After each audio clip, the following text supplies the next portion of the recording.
Okay, this is going to be a simpler and shorter video, but it's an important one nonetheless. I remember when I first started building computers, I wasn't sure how to do a clean install of Windows, which is different than just going into like the advanced settings and booting and installing from there. So I realized it might be a little bit helpful to explain what makes it different.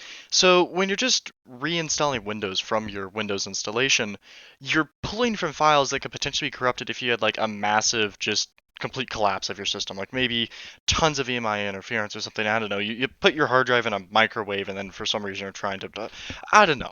But in some cases where you're really having a lot of problems, it's just best practice form clean install. We're using a completely separate new fresh installation media to then write to your older hard drive, and you're usually in this case wiping all your files. Like maybe you're switching computers and you don't want to have all those various motherboard drivers and that type of stuff sitting on there because it might somehow interfere with your hardware and just cause a problem.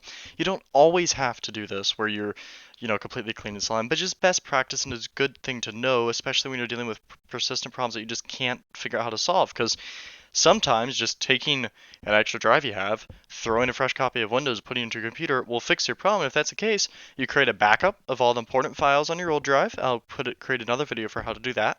And then you create a clean install on it. You take those important files, move them back, and then boom, you don't have to worry about drivers and stuff. And there's some other tools that can also help with this, but this is just kind of that, nuclear option that you use at the end of the day, or just, you just want the problem solved now and you don't want to go through all the troubleshooting steps. One thing you are going to want to remember for this, make sure you don't have any files on the USB drive that you really care about. I don't know if this will actually delete it, if this will clear it, but a lot of things like this will, and so it's best practice to just make sure you don't. So you're just going to look up Windows 11 or Windows 10 installation media depending on which one you want to install. Windows 11 does have some more prerequisites than Windows 10. There are ways around that. You can easily find them online. I might make a video later, but both processes are basically the same. So go ahead and search that. Go to this link here and go ahead and click Create Windows 10 Installation Media. So just hit Download Now. And then once it downloads, click on it, and it'll show you this getting a few things ready screen. And then go ahead and accept the agreement. You can go ahead and click on through this, and then select USB flash drive. I mean, you can use an ISO file, but USB flash drive is much easier. You're going to need something like this anyway, unless you want to use a CD disk, which is more complicated. And since the flash drive is like $5, just use that. Click over, select your drive, and then you just wait. Okay, now that you've got everything installed, you're going to want to go ahead and boot into the BIOS so that you can select the USB drive you just set up as your installation media as your boot drive.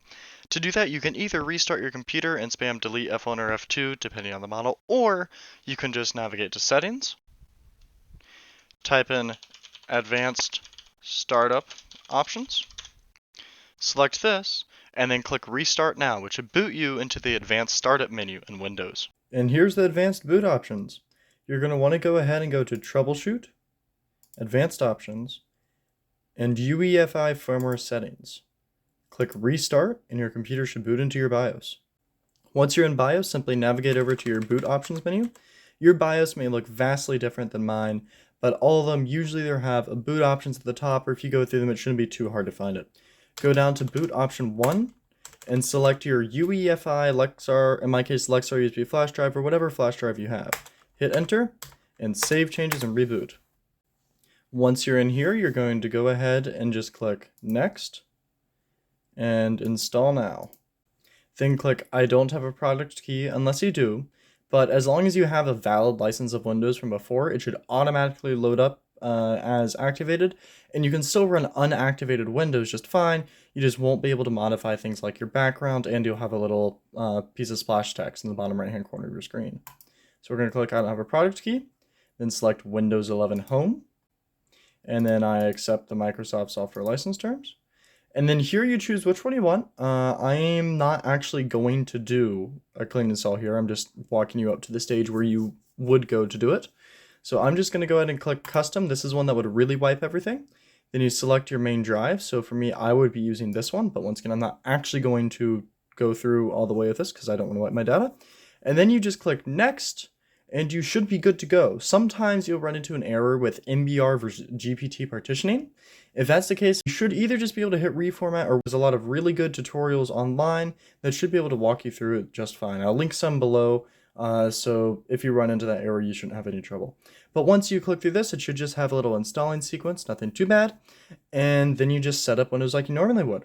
Once you're done with all that, you should go ahead and boot into your BIOS by spamming delete, or if your PC just boots straight into Windows, it should be just fine. You can do it the way I showed you before. Also, if you don't know exactly how to do this, you can just remove the USB drive. It should boot into Windows, then you can get it to BIOS that way. And then make sure you select your Windows boot manager as your primary boot option. I believe it may automatically do this after you install it, but I just go ahead and make sure, because otherwise you might boot into that thing again, and that can be scary, especially for a new user who doesn't fully understand what they're doing. So thank you for watching. If you have any questions, please leave them below, and I'd be happy to help you.